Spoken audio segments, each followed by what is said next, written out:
Welcome, everyone. My name is Mary Ma, and I'm a member of the Kellogg Alumni Relations team. Thank you so much for joining us today for our series, Conversations with Distinguished Alumni, with Mike George. Today's presentation will last about 1 hour, and we encourage you, as always, to submit your questions for our speaker at any time via the Q&A icon at the bottom of your screen. And we'll address audience questions through the program and towards the end. With that, I'm very happy to turn it over to Dean Francesca Cornelli to start our program. Thank you. Hello, everyone. Welcome back. I'm delighted that you're joining us today for our virtual conversation with distinguished alumni series. It has allowed us to showcase the Kellogg alumni leaders over timely issues and challenges. And I am delighted to welcome today to our conversation Mike George, another one amazing Kellogg alum who is actually really representing Kellogg in his company in so many ways. I hope you saw his bio. He was named president and CEO of Qurate Retail in March 2018 and as president and CEO of QVC in 2004. And he's really leading a selected group of brands in what they call the third way to shop, beyond this transactional e-commerce as a traditional brick and mortar store. And in this era of big disruption to retail and where everybody is talking and coming out of the pandemic, I couldn't think of anybody else to talk about what is happening and about the future. So thank you, Mike, for joining us. It's great to be with you, Dean, and wonderful to connect with the alumni community. So thanks for doing this. Thank you. So let me start with some question about the pandemic, because that's where we always start. You know, we are slowly coming out of it, but there's a lot of learning. Right now, you always offered the ability to shop remotely, right? So you saw the light before a lot of other people. And then during the pandemic, I think a lot of retailers needed to adapt and change. So from your point of view, how looking at all the transition, what surprised you? What didn't? Did they give you idea you hadn't think of? You know, it was really an extraordinary response, I think, by the whole industry. So I think we all learned a lot through this horrific event. You know, what really struck me is, you know, you had this moment when the pandemic was upon us where, you know, it was a matter of how do I keep my team safe? How do I still be of service to our community? And if I'm a brick and mortar retailer, quite frankly, how do I survive as I'm facing a shutdown of my entire network? And the way in which retailers went through that and the values they brought to bear, I think are just extraordinary. And then what I've been so impressed with is just the level of innovation. Once we got past those first few weeks, what you just saw in the industry was a lot of our peers and competitors just deploying innovations in weeks that maybe in normal times would have taken years, you know, everything to create a more contactless shopping experience. So from deploying, you know, buy online, pick up in store, curbside pickup, to ways to kind of create virtual experiences like live stream shopping, which we know a bit about, or social shopping. Really interesting trends like virtual clienteling. I'm on the board of Ralph Lauren, and you know, Ralph Lauren, you have all these customers who have these very special relationships with their favorite sales rep and really appointment shopping. And so what Ralph Lauren did is they created a virtual version of that experience where you would have a virtual engagement with your sales rep and see the new season. And we did something similar actually in our Ballard Design business, which is kind of a home furnishings business that's built around having these designers in store that can help you design your new living room. And so we pivoted to making all those designers virtual and being able to walk around a house with the Zoom camera and create actually a more intimate connection to the consumer and the home. So, it's just been a period of great innovation in how retailers have responded to try to create these virtual experiences to replicate the traditional physical experience. To your point, we've sort of always been there, but for us, what we concluded years ago is we need to be present wherever a consumer is accessing media, which in the old days was linear TV, but in today's world is on social, on YouTube, on Facebook, on Instagram, on TikTok. And so we had kind of years of investment to bring our brand experience to life on every kind of platform you can imagine. And that was critical in getting through the pandemic. And we saw record numbers of new customers because I think they were able to find us in whatever is their medium of choice. We were there, we were present, and we're able to drive some good results and great customer acquisition as a result of that. That's extremely interesting. And so is there also from the side, so you looked at your all the retailers, but from the side of the customers, is there something learned that surprised you and now you'll keep into account? Yeah, it's a great question. I guess I would say a couple of things. What struck me most of all was the universality of the customer response, just because we've never seen that before, right? So we have this interesting perch to view consumer behavior because we have businesses in the US and Europe and Asia. We have businesses that serve younger and more moderate income consumers like our Zulily e-commerce business. At the other end of the spectrum, we have businesses that serve an older and very affluent customer like Frontgate. And so you see this huge range of consumer behavior.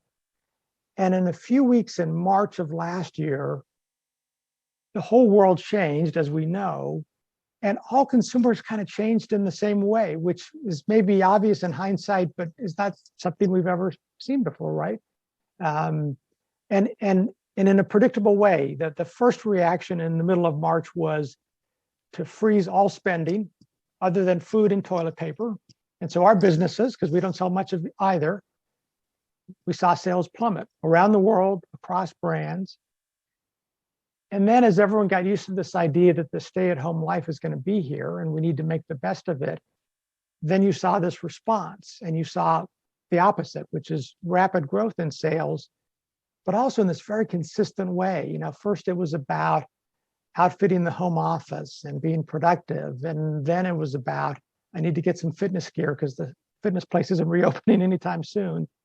And we had an incredible run on puzzles at one point because it was all about, I need puzzles to, distract the kids. And then it was about outdoor and pool and garden. So just this feeling of kind of the shared world experience, it felt that way as we were seeing what was happening to our sales.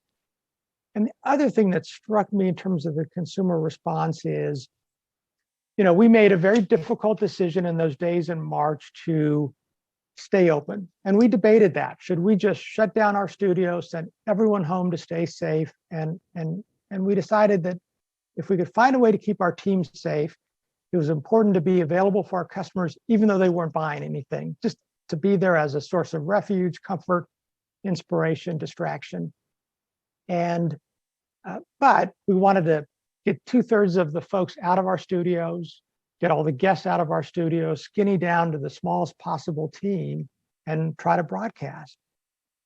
And we're the world's largest live broadcaster by orders of magnitude. So we pride ourselves in this incredible professionalism and how we create great high fidelity broadcast experiences. And now we had to say to ourselves, it's going to be cruder, it's going to be more amateurish, just in the sense that we have much more limited staffing. Our guests, our product innovators are going to Skype in from home, like we're doing today. And that's not going to be a great broadcast experience, but it's the best we can do. And instead of the customer being critical of this lower fidelity experience, she was actually inspired by it because it was more intimate. It was more authentic. And all of a sudden, she was not only stuck in her own home, she was seeing our homes and the lives that our hosts and guests lead, and what their garden looks like and their kitchen looks like as they're now preparing the meal in their kitchen, not the studio kitchen. And it was really a wonderful thing to see. And so we're going to stick with that. We're going to continue to try to create those intimate experiences, broadcast more from homes, backyards, local nurseries. I just think that one of the things that maybe is underappreciated about what we've all been through is in a moment in time when the world feels incredibly polarized and divisive, I actually think there's this shared humanity and connection we have with each other that if we as retailers can maintain that special relationship and that intimacy and that shared experience, that's a really good thing. That is actually such a wonderful message, and so important that exactly retailers, the businesses, can think in that terms, right? So that's an amazing. I have to tell all the audience that every time I talk to Mike, and I feel like he is so representing the Kellogg culture about empathy, and we'll come back to that, Mike. But the way you're thinking about it is actually amazing. Now, I just want to ask you one more thing about the pandemic, which is, you also have been the chairman of the National Retail Federation throughout this pandemic. I hadn't realized that. That's a big, must have been a big headache. So what has happened to the industry? What are the lessons that the retail industry has learned? I mean, you talked about one, which is maybe also yours, but in general, as an industry. I would say a couple of things. And first, I would just credit the National Retail Federation, because they had this enormous job of representing the industry at a point of existential crisis, and to represent the industry to our lawmakers and to help us as an industry figure out how to navigate it safely. And again, just the great dedication and shared commitment and late nights of how do we get through this together as an industry safely. I think that it'll sound trite, but I think the big learning for the industry, as I see it with my NRF hat on, and we actually just talked about this at our NRF board meeting last week, we're capable of anything we set our minds to. And we got through the greatest crisis that has ever beset the retail industry. And we did it in a way that served our community, served our customers, served our team members. And it forced us to be faster to innovation. I mentioned that earlier, but I think the retail industry that emerges from the pandemic is stronger than ever, more diverse than ever, and more clear and focused on customer-centered innovation. Because if you think about the one thing that I think is universally true across all retailers and all shoppers, is shoppers want these seamless experiences, these seamless customer journeys. They want digital and physical connected in ways that are easy for them.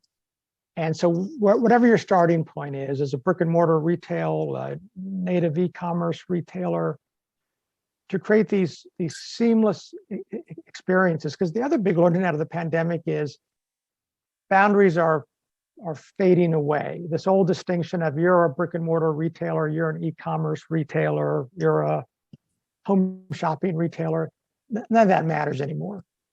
We have a brand, we have a set of experiences, and we need to bring those experiences alive wherever the consumer is. For us, we think about, we're in the business of curating special products with amazing stories to tell and bringing those products to life in an immersive way over every virtual platform that consumers access in a way that's totally seamless. In whatever industry segment you're in within retail, that's sort of the point. We have to get rid of all of these artificial barriers in the retail industry, and for us in the media industry too. The distinction between TV and movies and live streaming, all that doesn't matter anymore. It's just a consumer and an experience, and how you meet that consumer where she is and create the right experience for her. That's very interesting. But besides also where it's happening in the pandemic, is there other big trends in the retail industry that maybe we're already there, or maybe now you think, what are the big things it can?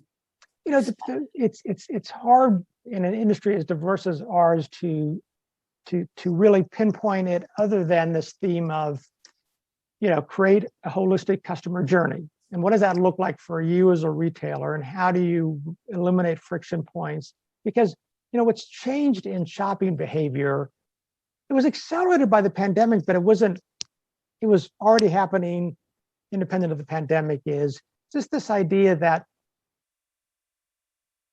the consumer shops in this very fragmented, multidimensional way. She'll be inspired by something that happens on Facebook.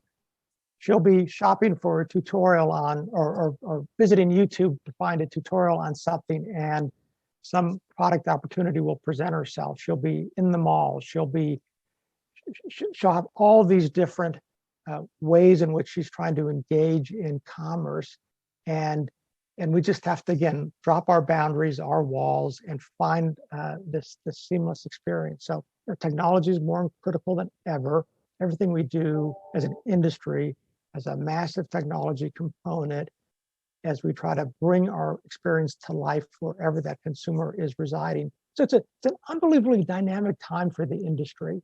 You know, you're seeing, you know, Target, great example of navigating the pandemic, but doing things that were already in motion, like investing in a big home delivery company, because again, it's not just about going to the store. So no boundaries, redefine what you're about, get clear on your brand proposition, and then just get creative about how you can bring that to life with technology, with partnerships, in ways that kind of enrich the customer experience. I think that those are the sort of big and obvious themes that we're all wrestling with. Well, maybe obvious to you, less to me. So to me, that's really, you know, I look forward to see what is going to happen, because that looks really interesting. Now, let me ask you a little bit about your leadership style, because you have a quite thoughtful style, right? You set up regular meetings with your senior leaders where you make sure you'll hear critiques and not just agreement with your ideas. How do you make sure that your teams feel comfortable in giving you candid feedback, right? That seems to be so important and yet so difficult to achieve. It is difficult to achieve, and I'm far from having solved that issue, right? I think we all have to be conscious in the roles we play about how difficult it can be for our teams to feel comfortable giving that kind of feedback. So it just, to me, it's something to be aware of, to be constantly focusing on. For me personally, you know, the way I try to create that environment as imperfectly as I do it is just, quite frankly, to start by being a listener, a real, active and curious listener. And this is another thing that, you know, honest listening is hard to come by in the world today, because we're growing up in a world where we spend our time with the cable network that reinforces our beliefs, the social media and algorithms that reinforce our beliefs, and we actually don't listen to each other anymore. And you see that in the workplace too. You know, folks attribute listening to sitting quietly until someone takes a breath so that I can now interject my preordained point of view, as opposed to having a conversation. And so part of what I'm just passionate about, it sounds silly, is just getting back to conversation. It's deep, exploratory, non-hierarchical, and listening with real curiosity, real desire to learn, asking real questions, not questions that are just teeing up your ideas. And it's interesting, I was reflecting on this the other day. I am, from a personality type, I am an extreme introvert. I mean, I redefine the Myers-Briggs scale on introversion. And most CEOs are highly extroverted. Yes. But sometimes introversion can work for you. And there's interesting research on how do you take your own personality and make it work for you, right? And so for me, listening is, quite frankly, a safety mechanism. It's easier for me to listen in that way and not prejudge. It's just intrinsic to who I am. And I think extroverts on our team who are brilliant and amazing and highly extroverted and highly enthusiastic, I occasionally have to coach them to say, take a piece of paper, write down on it, I'm going to be the last person to talk, and put it in front of you. And when you have the urge to talk, look down at it and wait. Let the conversation emerge, let the perspectives form before you weigh in and unintentionally squelch the discussion. I guess the last point I'd make on all this is, we do try to use some tools to help us, whatever our own personality type is. You mentioned one of them. We think a lot about, we've articulated a set of principles about how we would like to work as a team. And two that are relevant, I think, to this discussion is act with empathy and be brave. And act with empathy, which I know is a passion of Kellogg's and yours, is just about really, truly, truly try to get in the shoes of the other person. What is their experience? Where are they coming from? Why do they have their perspective? And be curious about that. And if you force yourself to act with empathy, you will naturally invite conversation. And then the be brave principle is interesting because there's two components to it. One is say what you think. So we hold ourselves all accountable to whatever your level hierarchy, you need to say what you think. That's an accountability that comes with your job. But the more interesting part of be brave, as we've defined it, is as another behavior under be brave, is lead with humility. And it's so interesting because the team had this reaction of, isn't humility the opposite of bravery? And they have a discussion that says, actually, to be humble and vulnerable is a supreme act of courage. To acknowledge that I don't have all the answers. And so I need to hear from you. And that's bravery. It's just to say, I'm going to reserve a space in my mind to be wrong and to say that I can be wrong and to invite that conversation. And so I talk with my team about those two themes all the time and how we can get to a deeper and more powerful connection if we really live those principles, and we'll have different and more enriching conversations, and we'll get to better business outcomes. That is incredibly inspiring. I have to tell you, at Kellogg, right, we always talk about empathy, but we also talk about brave leaders, that yes. We create brave leaders. So, it's, to me, it's so interesting that what you're talking is exactly what we are trying to instill in our students, and it's so important. But I have to ask you, I'm a bit surprised. I was surprised to hear you're an extreme introvert, because I also read that you actually share personal story with your employees, including things you're struggling with. And what kind of feedback do you have, and what kind of stories elicit most reactions?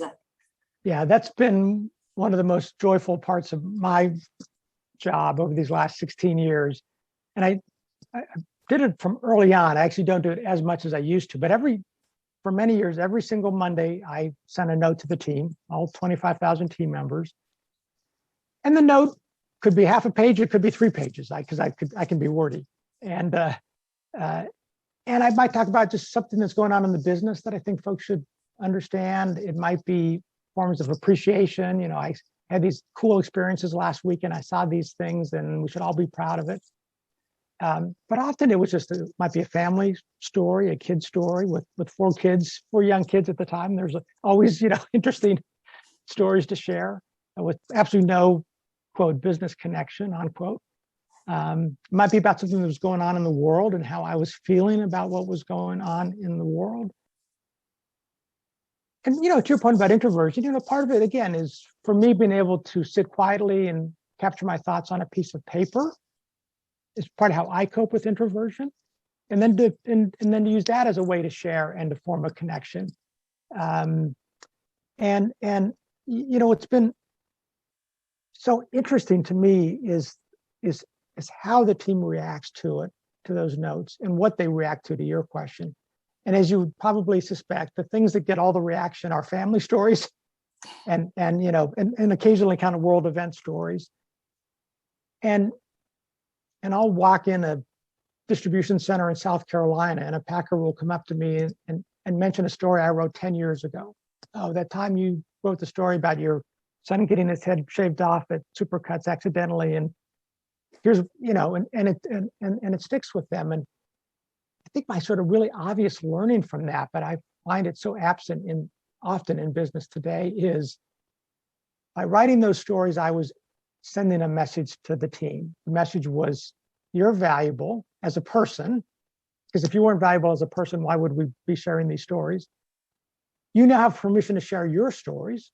And so I would get hundreds of letters back every week, each one of which I would respond to, from team members telling me their story that was inspired by my story.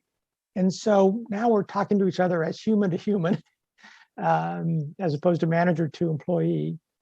And I just think that way to teach that, we all have to be our full selves at work and not compartmentalize life, and give each other that permission. And I'll tell you, during the last year, this incredible year that's tested all of us as leaders in ways we could have never imagined, being able to engage with the team about the pandemic, about the murder of George Floyd, about the Capitol riot in a really personal way, and to acknowledge what you're frustrated with and what you're scared about, and again, create this intimate community, is so powerful. I'm reminded, as we're having this discussion, of shortly after the pandemic began, we cleared everyone out except a handful of people in the studio and tried to keep everyone as safe as we could. And I went around and I talked with one group of folks in our studio in Philadelphia. And it was going to be a few minutes because I had a lot of folks to see, and it ended up being an hour of this team bombarding me with tough questions, everything they were unhappy with, and being at work and what was going on in the world. And I just listened and listened and listened and committed to things that we could make better. And at the end of it, after an hour of them exhausting themselves with highly intense feedback to the CEO, someone just said at the end of it, they got quiet for a moment, and she just said, "We're just all scared." And that's what this conversation is about. She didn't say the rest, but that was the message. That's what this conversation is about. We're just scared. And so I just said to her back, "I'm scared too. And I'm scared for my family, and I'm scared for our team." And when you can break through all the barriers and have that kind of connection with team members, it makes all the difference. And I love it when team members say to me, "I shared your latest letter with my husband, my wife, my son, because there's a message in there for them," because they're not getting that in the rest of their lives. And I just think if all of us as leaders could just drop be vulnerable, drop the shield, drop the CEO, whatever, and just have those personal connections, it's inspiring. It's really a wonderful thing. That's actually a great message. At Kellogg, we do have now some courses where that's what we teach the students, the importance to have vulnerable discussions, right? And how it brings, and it's great to hear a CEO like you of a big company bringing it, and so important. We have some question here. I want to read one is just a comment about your point about listening, and says, "From a fellow introvert, so heartening to hear this point about introversion, such an underestimated and rarely articulate virtue in business. Thank you." So that's one. And then there's a question here, someone else says, "What are 3 of the most valuable tips you've learned throughout your career that you think are imperative for younger leaders to focus on?" That's a great question. I guess the things that have always animated me are, first, just to be relentlessly curious about your role, curious about the business. Drop the shield of cynicism, which sometimes you see in the workplace, and just, again, I think it goes back to that act with empathy theme. Just be curious. But it also goes to other of our principles. It's just be curious about you as an individual, be curious about the work we do, be curious about where the company is going, be curious about where the world is going. And if you can maintain that curiosity, it's to me, it is the most important thing. I'll always remember I had a wonderful experience at one point in my career to be Michael Dell's assistant. And it struck me about Michael, who's one of the world's great people, that here's this person who has achieved this extraordinary success. And all he did all the time was want to learn, to ask me questions. And I'd always feel like, well, there's nothing really I can teach Michael Dell. But that's just how he was a sponge for information, a sponge for perspective, always trying to see what's happening in the world around him. And I think if you can never lose that intense curiosity, that's critical. And then I guess the other thing for me has been, to take on any opportunity, just to not be overly calculating about what will this opportunity do for my career, but just say, if I can be curious, if I can take on whatever opportunities are presented with me to me, and if I can do it in a way that's selfless, where my goal is not to advance my career. I have this belief that if your focus is on making everyone else successful, it's the best way to advance your career. It's a very selfish act to be selfless. Yeah. It's also true that we learn in today's world that, that's not true of everyone equally. And, people do need to, some of the challenge you see with gender diversity and racial diversity is you do need to be able to speak for yourself and represent yourself and what you need and what you expect and what you're capable of. But I just think if that's how you approach life, curious, take on the opportunities and do it in a way when you're really focused on helping everyone else shine, then good things tend to happen in your career. That's very interesting. And there is a question here, another question following your discussion about the vulnerable conversation. There's a question here. It says, having candid, vulnerable conversation about your personal life and opinions feels very risky in today's highly polarized and divisive environment. How do you manage that? That's a super question.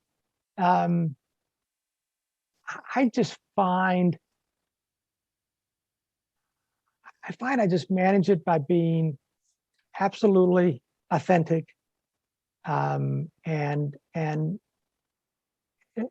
trying to help people see that in this diverse world, folks have hard-in points of view. There's always the risk of saying the wrong thing, not being the most current with whatever the right language of the moment is. And if you just get past all of that and just talk to people as humans and what you value and what you care about, I just don't find it, risky at all. I just find that folks respond to that. I wrote a note to the team after George Floyd's murder about how I was feeling, but I talked about my experiences growing up and that I have lots to learn about how to create an inclusive environment and what my blinders are. But the main message of that note is none of us can change our past.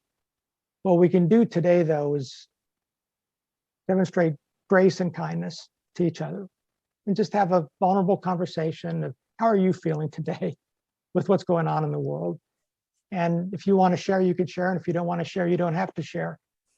But I think when folks realize that there's no agenda other than we're all humans, let's talk to each other. Let's get comfortable being uncomfortable and have lots of forgiveness in our hearts if we don't all get it exactly right.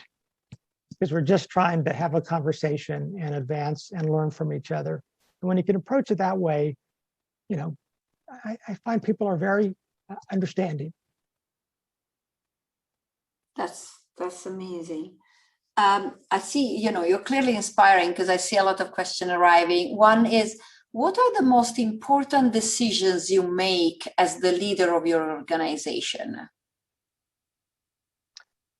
To me, I think the most important is people, leadership, and how do you bring the right people together in the right team in the right way. And I think kind of every person in my role always is, challenging. How are we doing that? Are we doing that in the right way? Are we growing our top talent? But, you quickly realize that your influence in my kind of role, especially over a company as broad and diverse as our company is, your influence is to have the right people that are smarter than you, better than you, more capable than you, making the decisions. And your job is just to be a little bit of the orchestra leader and bring them together in ways that are inspiring and kind of mission focused. So, your role becomes more about, are we clear on our purpose? Do we have the right folks together? Are we having a balance between thinking long-term about where the world is moving and immediate about what do we need to do tomorrow? And then quite frankly, let others make a lot of the decisions. If you create kind of the framework, to me, it's about creating the framework and environment in which good decisions get made. And that's not always true. During the pandemic, it was a stand-up meeting every day that continues to this day with what do we need to decide today? And I'm going to decide, because I have ultimate accountability for the safety of our people. And so that was, to me, was so clear that in this time, it's not about, there's lots of decisions that would get made as it relates to the COVID response, but to have that sort of ultimate decision-making rest in my office was important to me. But it's not the right way to advance an enterprise over time. It is about the people and the environment and the framework. Someone just wrote here in the chat, Mike, you're an awesome human. Thank you. So. Thank you very much. Thank you. Someone else is asking, can you share an example of a career low point and how you overcame it? There's so many. I guess when I think career low points, I think, moments when maybe I didn't get an opportunity that I was hoping I would get. But those tend to fade into the background a little bit. And the low points become more when I felt like I let people down, when I was, not empowering, I was micromanaging, I was doing something that was really frustrating folks. And I can just remember a few times in my life. And, especially when you're young and you're eager and you're trying to, how do I be the perfect leader? How do I control everything? And then all of a sudden you start to lose followership. And so it was moments where I felt down about myself and down about my leadership capacity and questioning of my leadership capacity. And each of those moments, in some way, those moments form who you become, right? Because, I remember having a discussion actually when I was at Dell about people need to understand what motivates you, because you're focused on the logic of the business problem. I grew up at McKinsey, that's great, but they don't know who you are. And because I am an introvert, that's not so natural for me. Some of the things we're talking about today, again, we're born a little bit out of necessity, which I need to find ways to get comfortable conveying who I am, what I value, and being a total leader, not the master problem solver of the team, which is kind of what you are in consulting.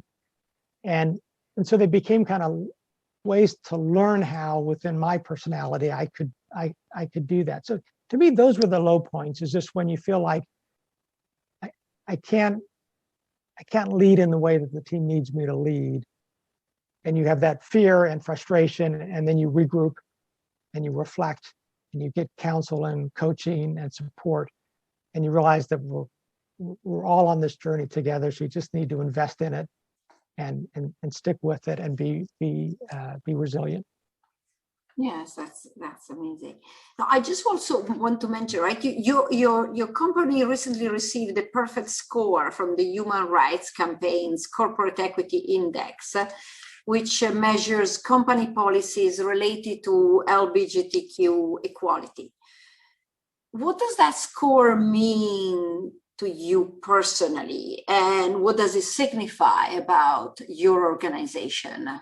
It's obviously we're super proud of that result. And it's a great kind of external benchmark of what we're passionate about, and certainly imperfect, but we have a mission to champion empowerment and belonging. We talk a lot about it, and empowerment and belonging is amongst our team members, but also our supplier partners, our investors, our customers, the communities around us. How do we create that sense of belonging? And it's a passion and a focus. And so that's a great example, because it's a timely example because we're in Pride Month. And so, I've just seen a few amazing panels of team members from the LGBTQ plus community telling their stories, right? In this really courageous way to their 25,000 colleagues, and maybe stories that they've never told before. And you listen to those stories and you're so moved and so inspired, and you just have this reflection of, one, what amazing talent we have in the company and in the world, and two, how much talent has been wasted because people weren't allowed to be their authentic selves, or not empowered to be their authentic selves. And so this is super motivating for me personally, and I think for our team. It's interesting. I just yesterday had a conversation on what Juneteenth means to us, and had a little conversation with a couple colleagues like we're doing now that we filmed for the whole team. And I said to them, so it's fresh in my mind, I said, I'm nearing 60 in a couple months, and I'm on this growth journey like I've never been on before. And that's the most joyful thing in the world, is to be on a growth journey, a learning journey. And I said, because what we're doing together through all of our diversity, equity, and inclusion efforts is to create moments to broaden our horizons, create moments to learn new life experiences, to create moments of deeper connection. And I said, what a gift. And it's so frustrating to me that we live in a world where even a topic like diversity becomes polarizing, and we have these ridiculous fights about critical race theory and other things that we're fighting about, as opposed to we're just trying to learn, broaden perspectives, welcome, connect with each other's life experiences in ways that we all kind of grow. And it's a gift to have that opportunity. And I said to the team, the greatest gift is what you give me, which is when you share with me your stories of your life experience, because now I can connect with you in a way that I couldn't before, because I understand something about what you faced that helps me connect with you in a deeper way. So I just think it's a really, I think all the tragedy around George Floyd and all that spun up from that creates this enormous opportunity for corporate leaders to not let go of it, to keep at it, to keep with this focus on creating these environments of belonging. And if we do so, it's so inspiring. And to tune out the noise and the backlash and the favoritism nonsense and all the other stuff people point to, just stay in the moment, stay committed to learning, and it's a really wonderful, joyful kind of opportunity for all of us. Congratulations. Yes. And I think I see, because you've been embracing so many amazing causes. I see here questions asking whether you think Qurate has a role, a leadership role in the fight against the climate change, or can have. Yes, absolutely. And honestly, we haven't been a leader, and so historically, I wouldn't say we were in a leading position, and so we really challenged ourselves to say, what does it take to really elevate here? And we've been on this journey for a number of years, so it's not new. We just actually published a series of public commitments across a variety of ESG related topics, but everything from all the things you would expect: greenhouse gas reductions, emission reductions, that we're committed to, waste and elimination of waste, whether it's in our own facilities, whether it's plastic waste, other forms of waste, but also how to educate customers, how to use the power of our platform to educate customers on reducing waste, to make it easy to recycle our products and packaging. So just a number of efforts, energy efficiency, so we as I think corporate America has to and is taking on that challenge, and I think it's critical for all of us to try to make a difference and try to lead on the education front as well. Now, I wanted to have a little bit of time to discuss also your career, because very interestingly, you told the New York Times, my career has been wildly unplanned. And yeah, you've also been very successful, right? So what advice can you give to people? How do you embrace an unplanned career? And how do you know when it's time to change? Well, on the latter question, I'm the worst person to ask because I've been doing this role for 16 years. So I'm clearly not, not very insightful about when is the right time to change. Look, everyone has a different approach to how they want to develop their career, and as you well know, there's no right answer. There's no better way to do it. It's just whatever works for you. And I couldn't quite imagine myself in this kind of role, so I could have never planned for this kind of role. I just really, my career orientation coming out of Kellogg was to land a decent job and to hold on until they figured out I was a total fraud and threw me out of the company. And so you just try to, it's kind of some of the things I mentioned earlier. You just try to be curious, learn, take opportunities, let it go where it goes, and it just evolves in unpredictable ways. And I've only been in 3 companies: McKinsey, Dell, and Qurate. And I left McKinsey and I left Dell, 2 companies I love and admire, one firm and one company that I love and admire. But just, I think I left at a point where in both cases I just couldn't quite imagine the next horizon being as interesting and fulfilling and impactful as the one I'd been through. And so it was a time to, rather than embrace opportunities within McKinsey or Dell, of which I was fortunate to have many, it just sort of felt like time to go. And in both cases, I decided to do that without knowing where I would go. Things just have a way of sort of working out. But again, others I mentor and coach who have a much more disciplined approach to career management, and that's great too. Lots of things can work. I see. Now, I always love asking people what role Kellogg had in your career, whether it helped you to lead the way you do. Yeah, Kellogg has been absolutely foundational to who I am and where I am. And it's been, it's hard for me to believe this, but it's been over 35 years since I graduated from Kellogg. And much has changed, and the institution has continued to grow and shine. We still talk about empathy. That's good. I like it. Because just to that point, I mean, and for context, and these are the very old days. So I came to Kellogg direct out of undergrad. I had literally never known anyone in my life who went into an office, because that wasn't the community and the environment that I grew up in. I went to Kellogg because I didn't have a better imagination of what I should do next. So it seemed logical, because I was at Northwestern undergrad, back to unplanned. And I was having fun and learning. And so it just seemed like a good step on the journey. And then somehow Kellogg helped shape me in these foundational ways. The things I think about when I think of Kellogg is, I think I learned how to think critically at Kellogg.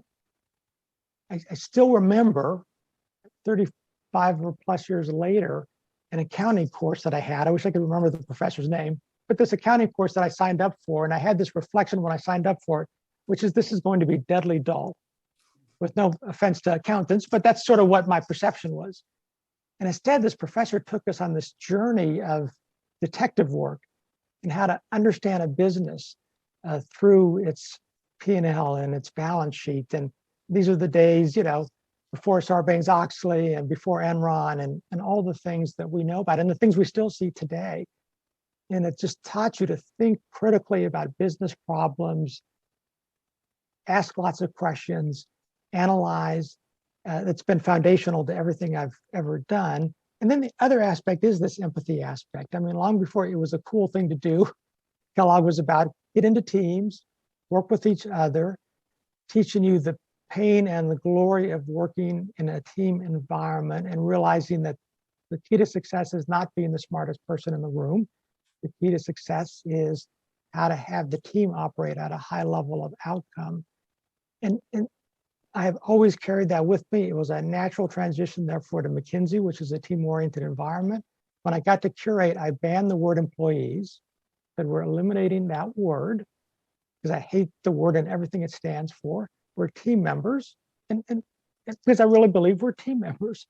I love we're on that. a team. None of us can deliver without each other, and all of that sort of foundational perspective, was really this very raw student coming into Kellogg and being exposed to amazing professors and amazing students, and helping kind of develop those beliefs.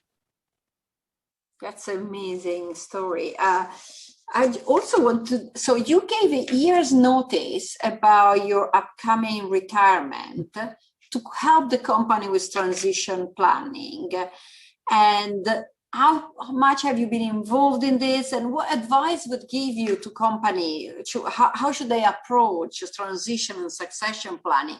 There is indeed a lot of companies who just don't think about that, right? Yeah, it's so critical, and again, far from perfect on how we've done it, for sure.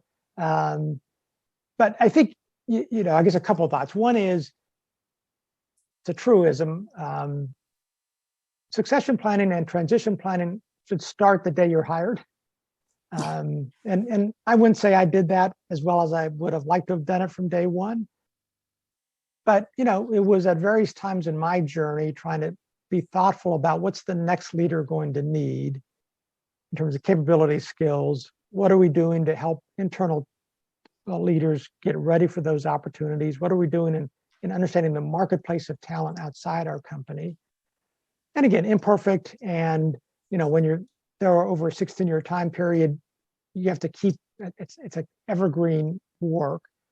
But, for me, it was important because of my length of time at the company to try to give lots of advance notice to help the team kind of get used to the idea, and obviously to have time for very thoughtful transition planning. So I've partnered with our chairman, Greg Maffei, and help think about what are those skills and requirements of the next leader that will be able to take the business into directions I've never imagined or would be far beyond what I could hope to achieve, and how do we define those aspirations, and then I play a role in talking to potential candidates, internal, external, and helping think about what this opportunity looks like. But the other thing you learn is what you should stay out of is making the decision. Let the chairman, let the board make the decision, because none of us should replace ourselves, and you are intrinsically biased in how to have that perspective. But the sitting CEO has a critical role to play in the transition planning, in the what do we believe the role takes, in the helping candidates understand what the company's about. But then it's let others do the work and make the decision, because you need to be able to, and that's the hard part, is take yourself out of a very personal thing, which is who's going to replace you, and try to take yourself out of it as much as you can. So that's what I've tried to do. And actually, I have time only for one question, but there is a wonderful question here. Someone asked about your career low point. As you look back at your career and move towards retirement, what has been your career high point? It's a great question. In a way that I could have never imagined, I think my career high point has been the last year. So how fortunate am I to be able to say that? And only because it was a terrible year.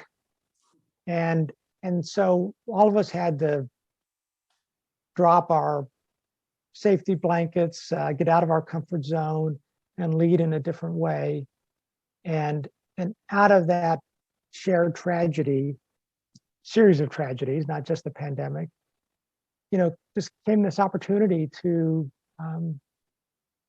learn about people in a different way, learn about your team in a different way, have a deeper connection to each other. And so that's what I'll really carry with me, and it gives me energy and fuel today, and it'll give me energy long into my retirement. So as much as I wish all these awful things hadn't happened to the world,